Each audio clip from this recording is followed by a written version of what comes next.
लाचखोर मीनाक्षी गिरीच्या घरी सापडला 32 लाखांचा ऐवज। आज जिल्हा न्यायालयात करणार हजर।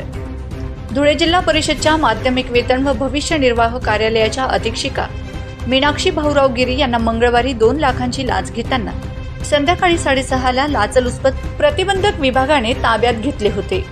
यावेळी रात्री उशीर झाल्याने मीनाक्षी गिरी यांना नोटीस बजावण्यात आली होती। त्यानंतर बुधवारी दुपारी 12:30ला त्यांना अटक करण्यात आली। गुरुवारी त्यांना आज जिल्हा न्यायालयात हजर करणार आहे।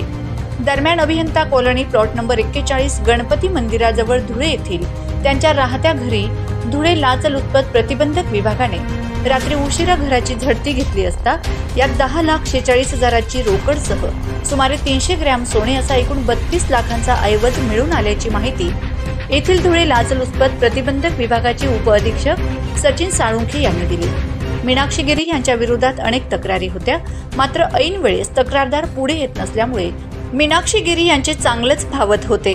अखेर धुळे लाचलुचपत प्रतिबंधक विभागाला प्राप्त तक्रारीनुसार पडताळणी करीत सुमारे 2 लाखांची लाच जिल्हा परिषदेच्या कार्यालयात संध्याकाळी रंगेहात घेताना पकडले। या कारवाईमुळे जिल्हा परिषदेच्या शिक्षक विभागात एकच खळबळ उडाली आहे। दरम्यान या कारवाईचे स्वागत देखील करण्यात आले आहे। Bureau report, Navapur express news, Dhule.